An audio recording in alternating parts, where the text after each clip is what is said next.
So again, I want to say good evening to everybody and welcome to tonight's webinar on lake effect and ocean effect snow. I'm Joe Deli Carpini, the Science and Operations Officer. With me tonight is Hayden Frank, one of our lead meteorologists, to kind of walk you through the basics of lake effect and ocean effect, which are very similar.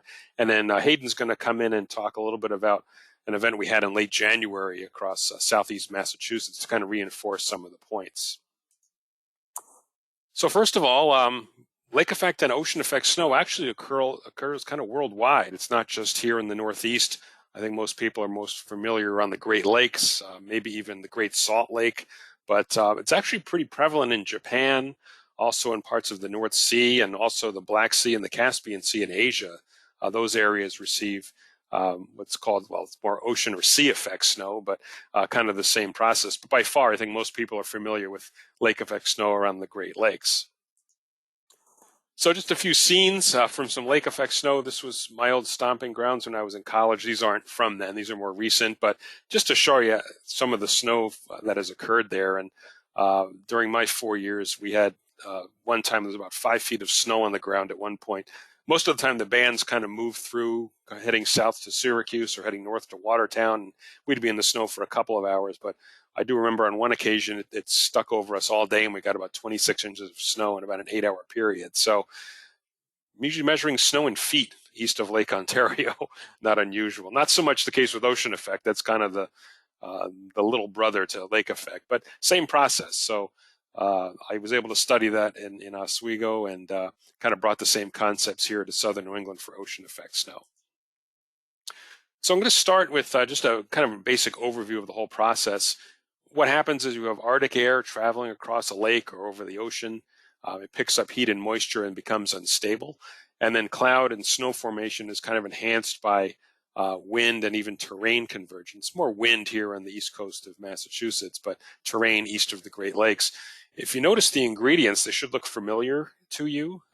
Instability, moisture, and lift, which is convection or thunderstorms.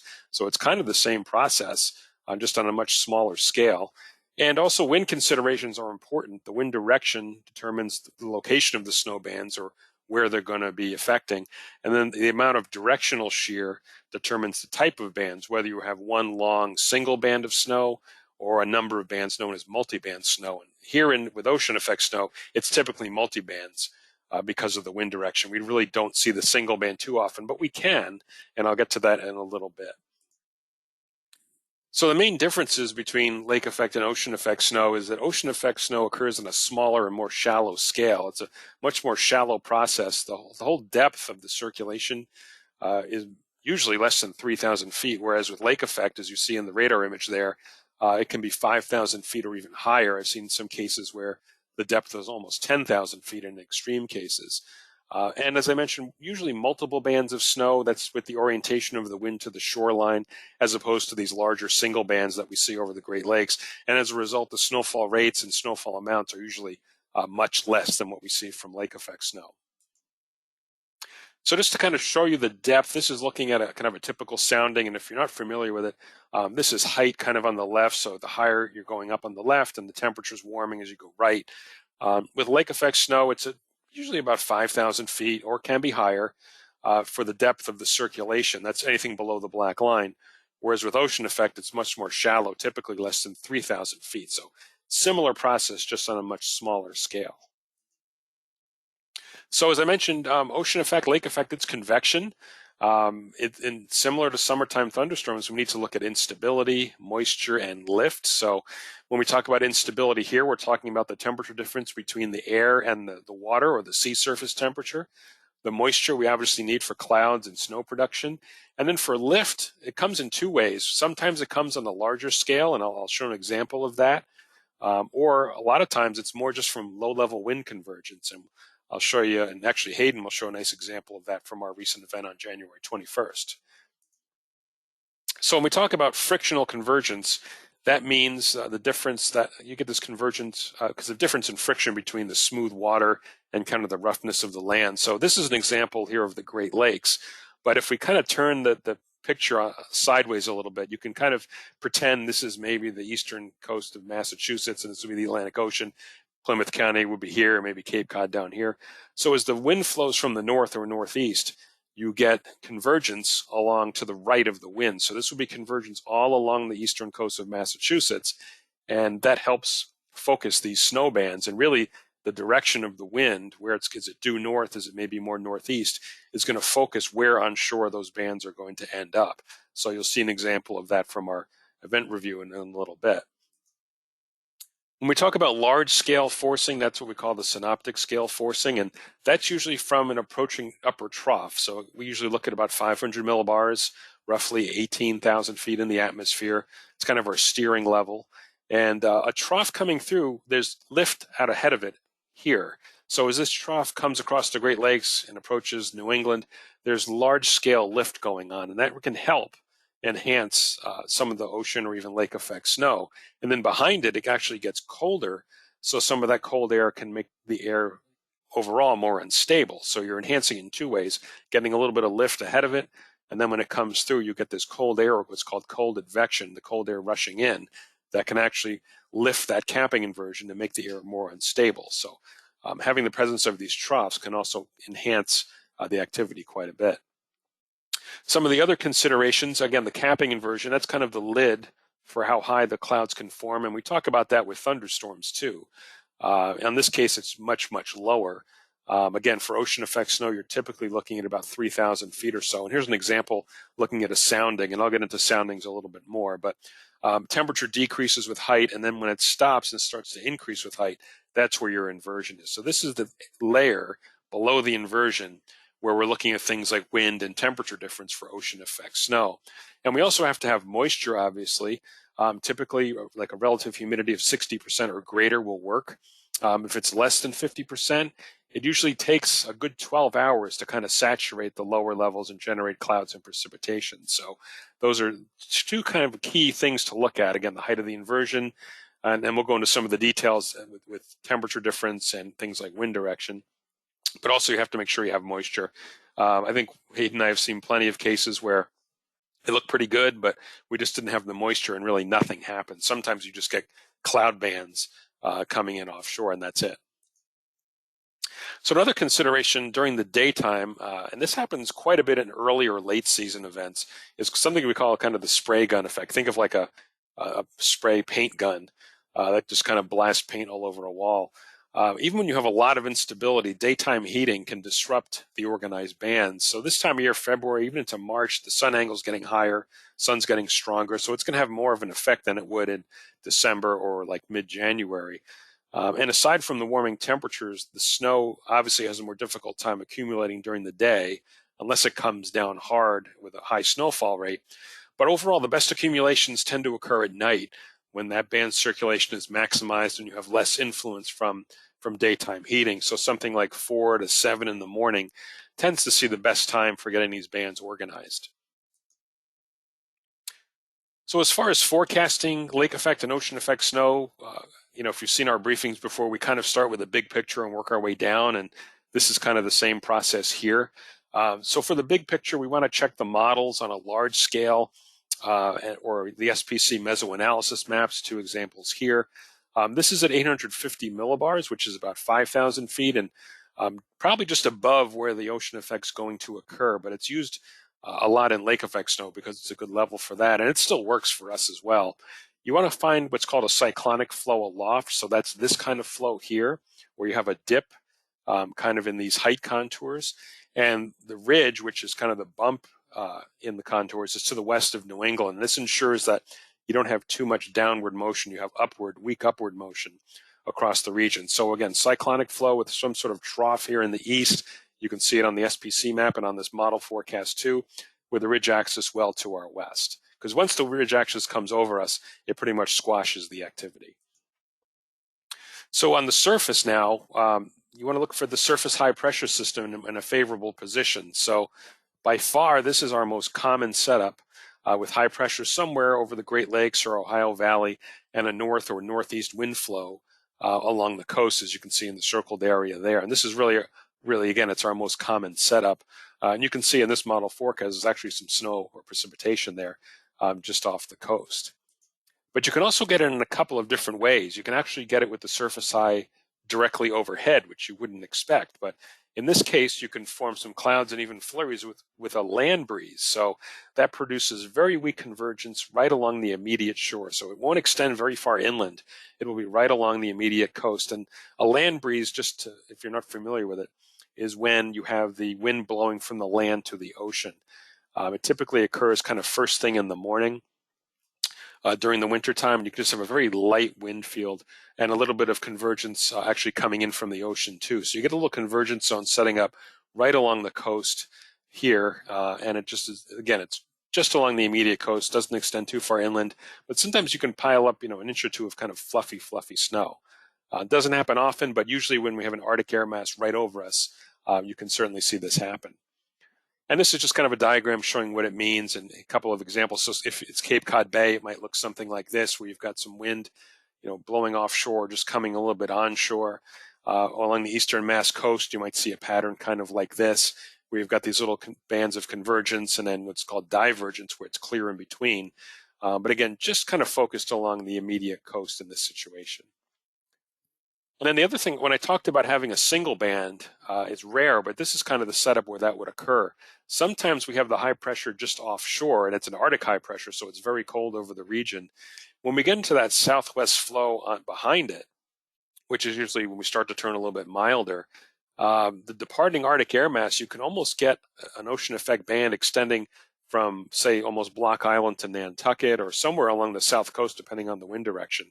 But this typically favors the south coast and the islands. And we've seen, I remember, Hayden, you'll probably remember the exact date, but I remember, probably the early 2000s, we had a pretty good band extending from south of Block Island all the way up to Nantucket, and it dumped several inches of snow. So we can get those single bands. It's just, this is certainly more rare on the southwest flow occurring.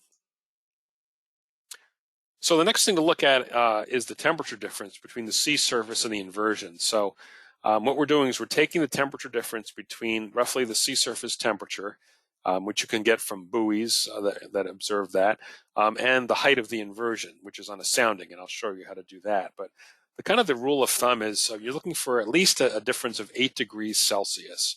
And that's because along the coast we have salt nuclei present, so it can get down to 8 degrees. Typically for lake effect, it's 10 degrees when we're talking freshwater.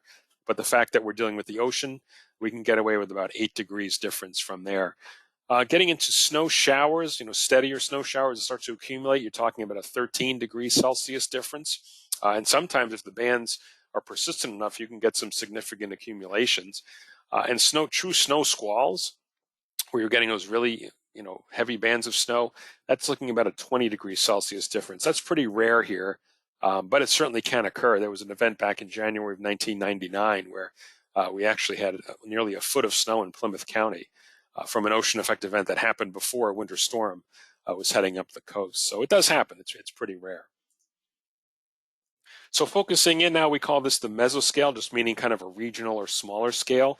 And again, this is kind of similar to our thunderstorm forecasting.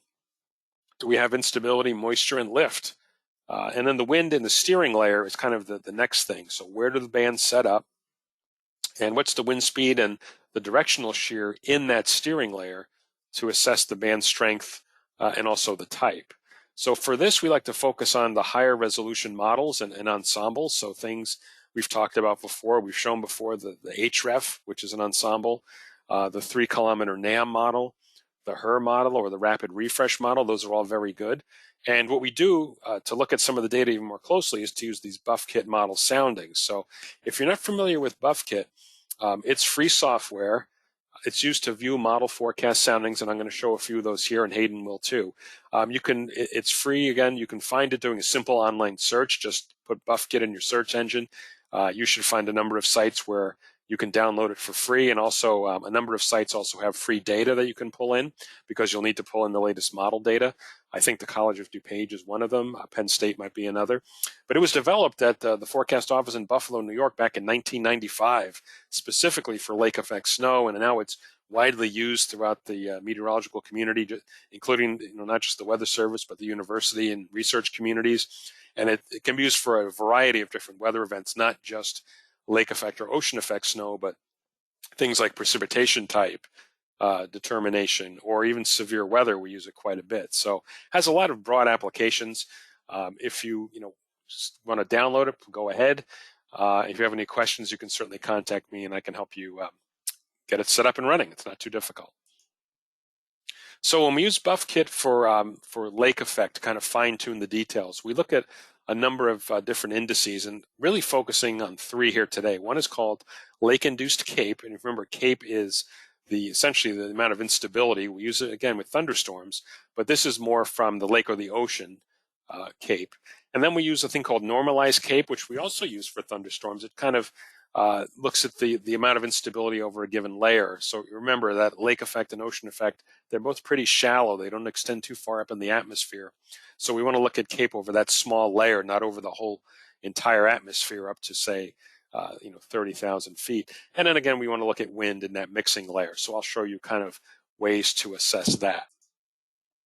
So for lake-induced CAPE, and again, it also can be called ocean-induced CAPE, we're using the average temperature of the lowest layers, again, in that mixing layer from the sea surface to that inversion. What it does is it averages this with the lake or the ocean temperature that you input here. So we can change it by using these up arrows or down arrows. And what we typically do is look at some of the coastal buoys, get a kind of an estimate of what the sea surface temperature is, and then we run with that. The lake-induced CAPE will show up on the right as you change that. So you'll see it right here. It's 313, not tremendous. Remember, for thunderstorms, we look at CAPEs 1,000 or 2,000 or even higher. So it's small, but again, it's over a very shallow layer of the atmosphere. 313 isn't too bad. Typically from our events, we see 200 or greater for the more significant events. And we'll also show you these temperature differences. Again, these are probably above the level of what we're looking at for ocean effect. These are more related to lake effect. So again, this is 850 millibar, about 5,000 feet. 700 millibars, you're getting closer to probably 10,000 feet. So these are a little misleading for ocean effect snow since most of our events occur below that. Now the other one is normalized CAPE, and again, this assesses the kind of the vertical distribution of the instability or the CAPE. Is the CAPE long and thin or more short and broad? And that provides a more useful indicator of the overall instability where our CAPE is small and the layer is shallow. So for this, based on past events, we look for the end CAPE of about 0.18 or higher. This is about 0.17, which is kind of close enough.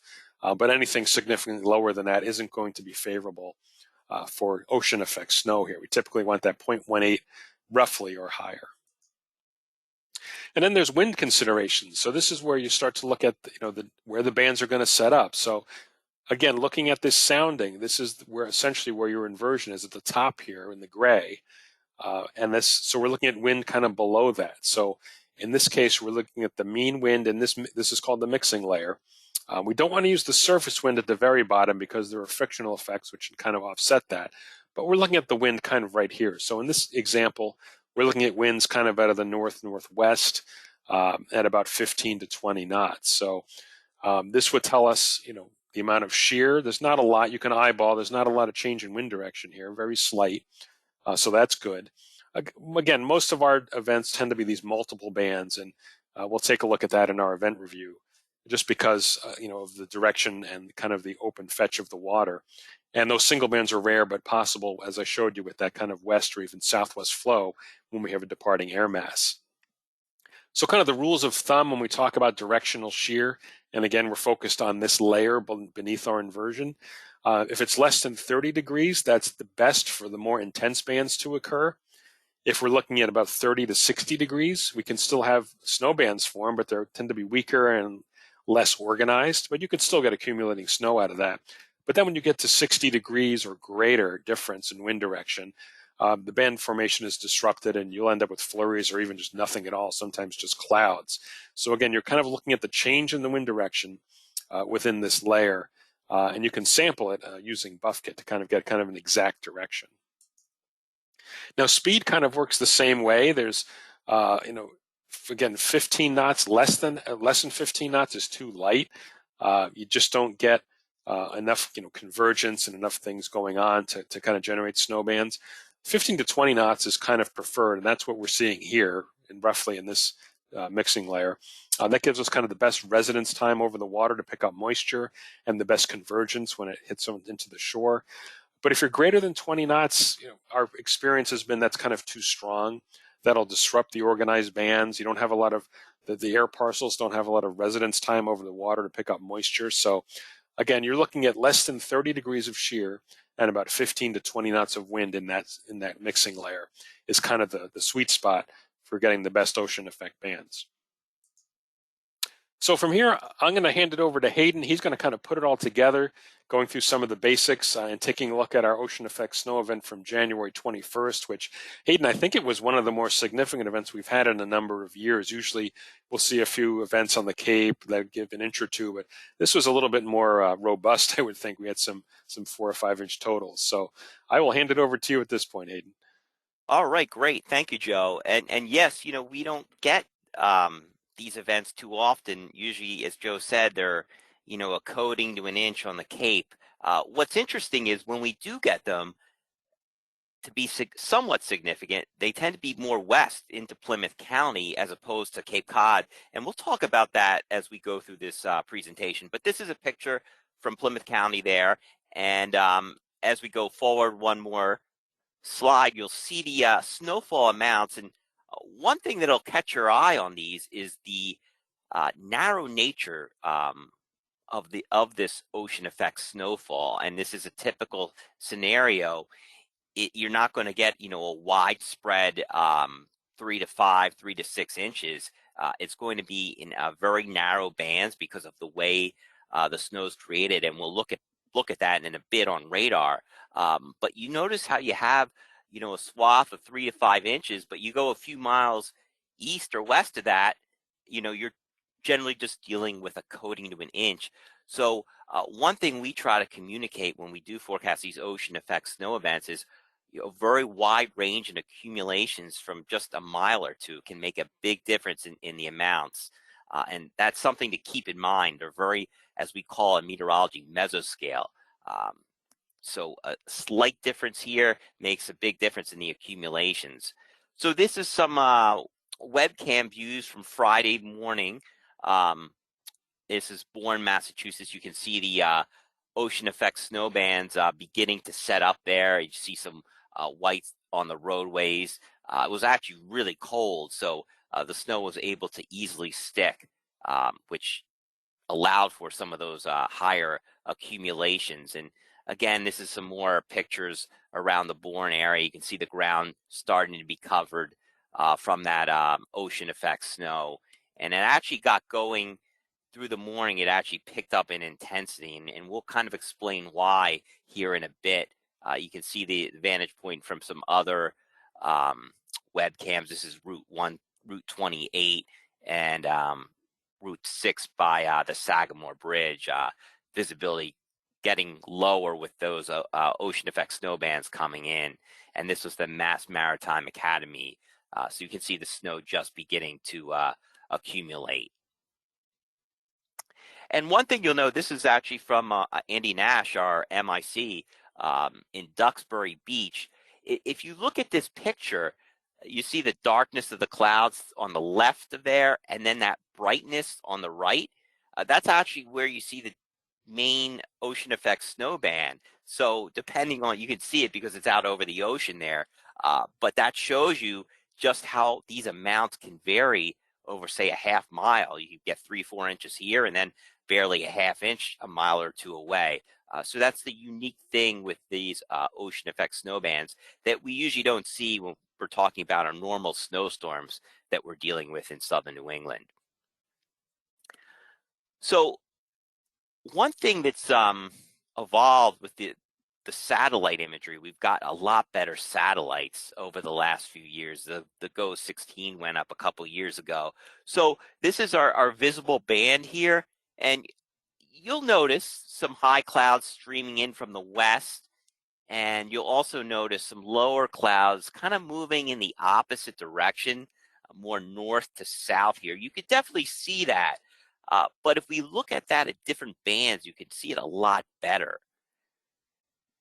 One of the bands is called the veggie band, not for vegetables, but you can definitely see the high clouds. You can actually see snow cover across interior portions of New England. And then you really see these lower clouds, these ocean effect clouds, rolling in from the north to south. So you have higher clouds coming in from west to east. That's not really the result of the snow, but you have the lower clouds that's coming in off the ocean. That's that cold air um, going over the relatively warmer ocean waters that's producing that snow shower activity, those bands of localized heavier snow amounts.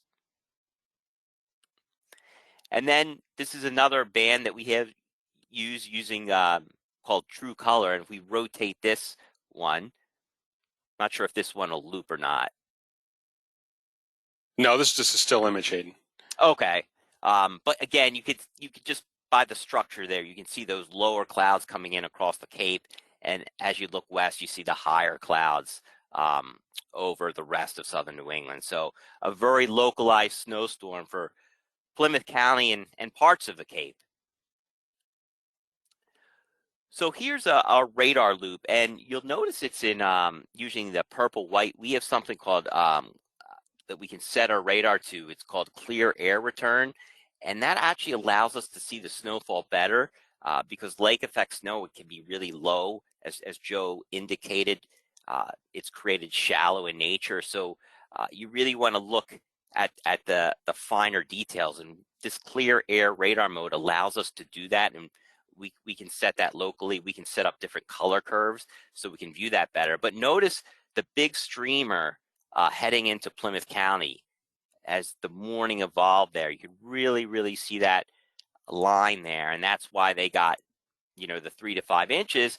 And outside of that, you see that fingered structure, where you had a coating to an inch or two of snow.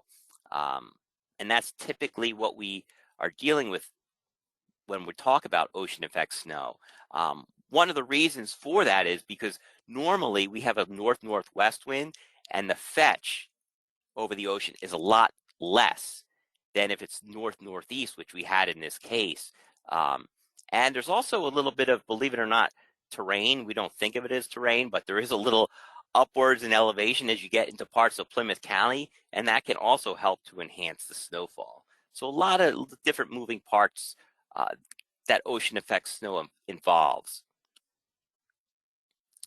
So looking at the surface analysis, this is around 8 a.m. on the morning of the 21st, just as the ocean effect snow is getting going. We have Arctic air in place. Most areas are in the single digits to around 10 degrees. Let's focus in on Plymouth County, though. What you'll notice is a subtle trough there where you have winds from the northwest across parts of Plymouth County, and then more of a north-northeast wind. You could see that Hyannis wind where you see the bars a little slanted to the north-northeast. That's an indication that there's an area of some enhanced convergence. And that's usually what we need for our ocean effect snow, as opposed to lake effect snow, which Joe showed, which is a lot deeper. You don't always need these little features to kind of ignite the stuff. But for us, because ours is so shallow, we usually need something to kind of get that going. And that this little trough here with that little subtle convergence was the mechanism that really fired this stuff off in Plymouth County, getting that low level convergence together. And you can see it here. This is at 925 millibars. So we're roughly 2,500 feet up. And you can see that trough right over southeast Massachusetts, where you have a little convergence. And also, the temperatures with this air mass, a lot of times you see with the Arctic air masses, they can be colder at, say, 2,500 feet, 3,000 feet, as opposed to 5,000 feet. So you can actually create a little more instability, even if the ocean effect snow is being created at a shallower level. And we'll look at that when we get into the soundings. But keep in mind, December was very mild around here. So the ocean was quite mild, temperatures still in the low 40s. So that created 17 to 20 degrees Celsius difference between the Arctic air mass and the ocean water temperature. So the greater that instability is, as Joe showed on those soundings, the greater the instability you're going to get, and the greater risk for heavier ocean effect snow bands. So looking at the SPC mesoanalysis page, this is something as forecasters we utilize during the event. It can kind of give us clues as to what's going on at the present time and how things might evolve as we move on in the event. And most of these events are very subtle here, but what you'll notice, these are streamlines, and you'll notice a subtle convergence over Plymouth County. It doesn't look like much, but when you combine that with a 20°C temperature differential between the Arctic air mass and the ocean and that low level convergence right over Plymouth County, it adds up. So you've got two things that work, and that's where you're going to enhance the snow band. And exactly, that's right where some of our mesoscale models pinned it to. So the guidance we're looking at is getting a lot better. We're able to provide a lot more details into the forecast that when we were even able to do 5 or 10 years ago. It's really quite incredible to see how the science has evolved and the better information that we can provide as we go along here. So as I talked about the mesoscale models, if a lot of you, if you've been on these calls before, we often talk about the HREF, and not to get too detailed, but what it is, it's a bunch of short-term, high-resolution models thrown together, so you kind of get an ensemble approach of balance there, and it can kind of pin an area that's most likely to be impacted. Again, it's not perfect. You need the forecaster to still really dissect it, but it can really help the forecast process quite a bit. And this was the forecast from the HREF at 12Z. So this was a 12-hour forecast, and notice where it was really hitting that snow band right over Plymouth County, perhaps touching the Upper Cape. It really did a great job in indicating that. So the detail that these high resolution models provides really is a big benefit to the forecasters. And looking at the ensemble mean, so basically what that's like is throwing a bunch of these models together, and it's basically going to give you an average, a close proximity to what might unfold. And notice you've got this mean, the ensemble means indicating a swath of 2 to 4 inches right in Plymouth County. So it was picking up on that low level convergence. Notice you have a little bit on the Cape, which we got, right? A coating to an inch or two. And notice on Cape Ann, and they actually did get an inch or two of snow up here as well. Again, sometimes this is a model, sometimes it can be excellent, sometimes it may not be so good. But in general, these tools, putting all these tools together is very beneficial to the forecast process, and again, allows us to communicate this information in a lot more detail and specifics than we ever were able to before. One of the other features with the HREF is not only can we take, say, the average, but we can actually forecast a reasonable worst case scenario. Well, what if everything comes together just right? What could be the reasonable worst case scenario? Well, actually notice here, Plymouth County, it was indicating a swath of 6 to 8 inches of snow possible. And then you have areas of 4 to 6 around it with, widespread 2 to 4 from Essex County into the Cape. Obviously, this was overdone, but for a specific area, it can indicate maybe what the worst case scenario is. So again, this is another useful tool, especially when we're communicating to our partners, because a lot of, say, emergency managers, they want to know what we're expecting, but what is the worst case scenario? What if everything goes wrong in their minds? What would the worst case amounts? How much could we get if everything goes wrong? Or I guess everything goes well if you're a snow fan. But that's something that we can utilize as well, and it's really provided a lot of benefits to the forecast process.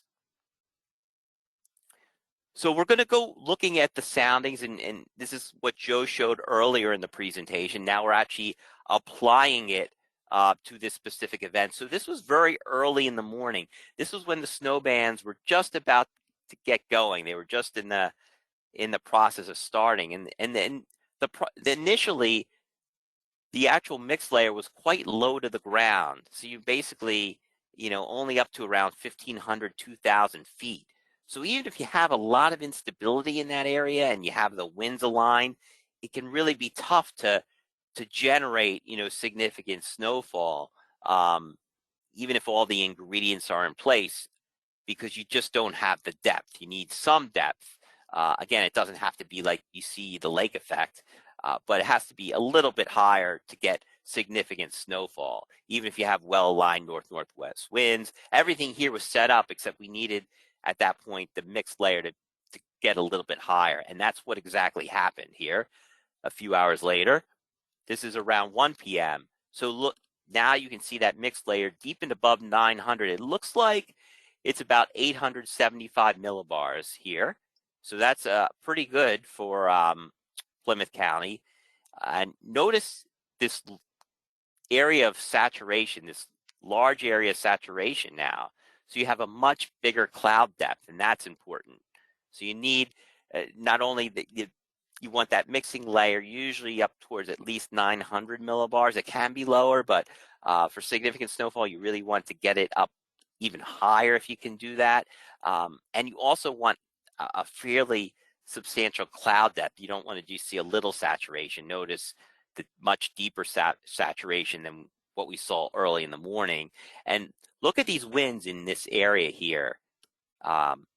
Generally from the north or northeast, they're very uniform in that 15 to 20 knot range that Joe talked about, that ideal range.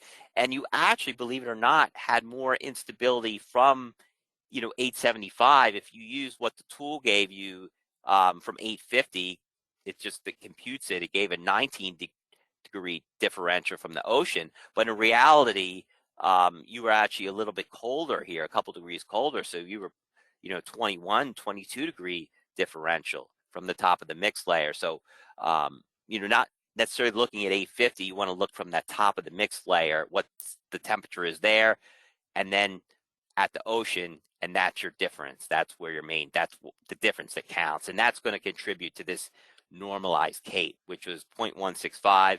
Again, very close to that 0.18, but look at the lake-induced CAPE over 300. Remember, Joe said, we're usually looking 200. So get over 300, that's pretty good for this part of the country. And then a cross-section of Plymouth County. Again, a lot of this lift is going to be low because it's not, when we're looking at our snowstorms that we talk about, a lot of times we're looking at the lift at 10, 15,000 feet. This is really, centered on a few thousand feet. But here's the catch here. Remember how cold it was at the low levels given the Arctic air mass? Well, our ideal dendritic growth zone, minus 10, minus 12, well, we're right there. It's a lot lower than it normally is. So a lot of times too, with these ocean effect snow events, if you're, typical cold air mass where temperatures are, in the mid 20s and maybe generating, the snow growth at, say, with the temperature of minus 7, which isn't as good for the dendrites, those snowflakes that can really pile up. But in this case, you had minus 10, minus 11 right in that dendritic growth zone. So you're going to get that larger snowflake and the ones that accumulate more rapidly. So a lot of moving parts here. So you can have, 3-4 inches of snow with the same, what we call water equivalent. Let's say you measured only 0.10 inches of what we say precipitation. That can translate to 3 or 4 inches of snow, or 1 to 2 inches of snow, depending on whether you're getting good dendrites in there. And that's why that is such an important factor we look at, not only for ocean effect snow, but for our winter storms. Where's the snow growth occurring? Is it in that minus 12 to minus 18 layer? That's really the ideal layer that's going to give you good ratios to your actual precipitation amounts. So looking again at the Hyannis sounding, we had looked at Plymouth before. Again, your mixing layer is actually a little bit higher here even. The one difference here, you may not, the cloud layer, it's a little bit smaller. So you don't have the deep layer of saturation that you did. And that's probably because, you're not having that low level convergence like you were over Plymouth County. Remember that subtle trough? you have well-aligned north-northwest winds, which is favorable. Um, but you don't have as large as fetch. You don't have as much low-level convergence, so you're kind of dealing with the typical stuff. We see the coating to an inch or so. And again, usually when we have an Arctic front pass by, our winds are more north-northwest. So while the frequency of ocean effect snow events coating to say a half inch or an inch is more frequent on say the outer Cape, often when you do get the significant events, even though they occur less, they're actually further back in Plymouth County because you have more of a north-northeast fetch. So just a couple of interesting little tidbits to keep in mind. So because of all the tools and high resolution guidance that we have nowadays, we were actually able to issue a winter weather advisory in advance of the snow even starting.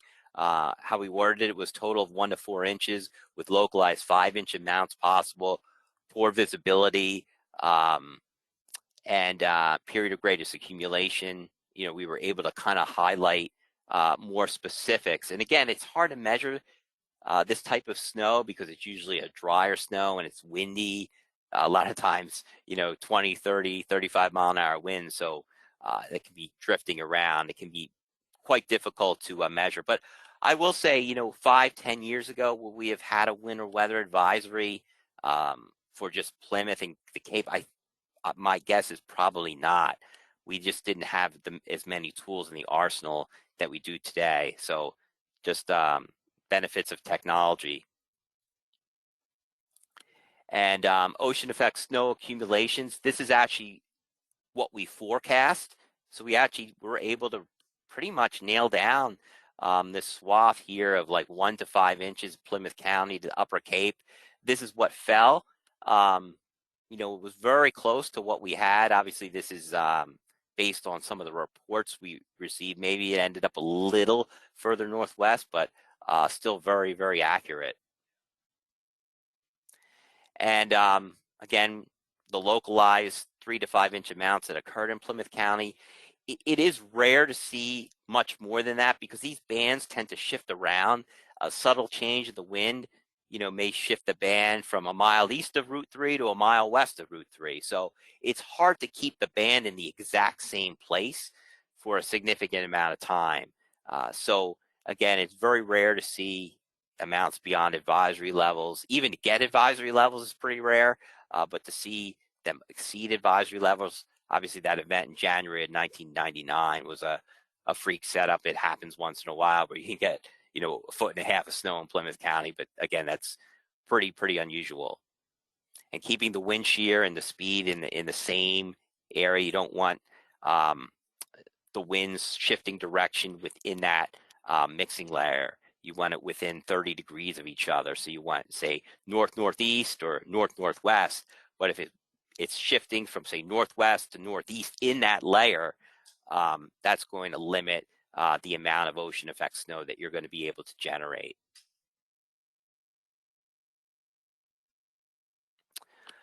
Okay, well, with that, I am going to pass it back to Joe, who's going to give a little summary of the upcoming weather for the weekend. All right, thanks, Hayden. We'll do some questions. We have a few questions in here. So let's see. From Robert, can you mention any differences in the size and quality of snowflakes with lake and ocean effect snow? Hayden, I think you touched on that just a little bit. It depends on where that lift is, but a lot of times you can get these big, almost puffy type flakes that you can almost clear with a broom. They're so dry. Typically, the snow to liquid ratios are fairly high. Whereas, we see 10 to 1, 13 to 1 on an average storm. You could see 20 or even 30 to 1 with some of this. And lake effect can be even drier, 40 to 1 or even Yeah, 50 to 1. especially, a lot of times when you do get, snowstorms on, say, coastal Plymouth County or Cape Cod, it's usually a wet snow. So a lot of times you don't have the ratios, but when you get lake effect or ocean effect, I should say, the snow can be unusually dry for that area. So you get a lot larger ratios than what you normally see. All right, from Kevin, does the 850 millibar temperature advection, is that a part of forecasting lake effect snow? Yeah, I would say more for lake effect than ocean effect, Kevin, because the ocean effect is more shallow. But as Hayden showed, occasionally it does get that high. It's rare, but it does. But you're looking at just the cold air coming in to kind of lift that inversion even a little bit higher. And let's see. And Kevin had a question on the satellite imagery too. Does the veggie band differ when using visible versus infrared? It's its own kind of channel, so it's not related to visible. It is a visible band, but what it does is it highlights vegetation, so you get that stand out a little bit more between the land and the ocean and some of the cloud features. So that's all. It's just one different kind of almost color curve, Kevin, if that makes sense. From Linda, how far out of the ocean do the snow showers extend? That's a good one. That really depends on the wind direction. So Hayden, you can chime in here too. On a northeast wind, I mean, it, we detect them on radar, but they're extending further offshore from what we see on satellite. With a northwest wind, they're extending offshore, and they can be easily 50 miles depending on the wind speed and wind direction. Um, Yeah, yeah, a lot. I mean, a lot of times when when we have an Arctic cold front go through, there's usually ocean effect snow, because the wind tends to be northwest, and we get a lot of dry air coming in. There's usually, even for the Cape, there's usually no ocean effect snow. But you go out over the ocean, 50 or so miles, there usually are ocean effect snow bands. But sometimes they're not even picked up by the radar because you're getting, further away from the radar, and they tend to be more shallow in nature. But I mean, ocean effect snow bands themselves are pretty common. Just the way the land is, as in terms of the wind direction, they usually stay out over the open ocean. yep. Yeah, and that's why we say look at the satellite. The satellite will show you a lot more than any of the coastal radars will. So, a good question. And let's see, from Sebastian, with lake effect snow, you generally want the mixing layer winds to be parallel to the lake axis to generate maximum amounts of snowfall possible. Yes, that's correct. So like for Lake Ontario, for example, you want what we would call a 260 or 270 or a west wind, because then your winds are going across the long axis of the lake. Uh, don't get that so much with ocean effect, although the northeast flow will do it a little more. It gives you kind of the best fetch over the water. But yeah, for the Great Lakes, Erie, Ontario, Superior, you want it to be over the kind of what's called the long axis of the lake. Yeah, and I mean, you could get these, like the Chesapeake Bay, down at the Virginia Tidewater, if the winds are right. Obviously, they don't get a lot of cold air compared to so it's really unusual. I think Yeah. there's been even an ocean, down at Lake Okeechobee, one event that was, I think, studied in the 80s. So Yeah, they and I was going to say, actually, there was one event, I want to say it was maybe a year or two ago. Out in the West, it was almost a river effect. It was so cold. It was one of these Arctic air masses. They actually had flurries coming off of the long axis of a river. So I yeah, I guess remember I I remember guess it that. happens. All right, and we got one more question, then we'll get to our briefing from Wayne. Does the salt in the ocean contribute to differences in lake effect versus ocean effect? And the answer is yes. It has to do with the temperature difference. So if you remember, we look for a minimum of 10 degrees Celsius for lake effect, but with the ocean, it can be 8 degrees because of what's called the salt nuclei, which are what the particles condense on. So yes, the salt gives you a little bit more wiggle room with the temperature difference between the sea surface and the base of that inversion. So it can be 8 degrees instead of 10. So that's our benefit of living near the ocean, Hayden. We get away with a little bit more. Less freezing rain to worry about. Exactly.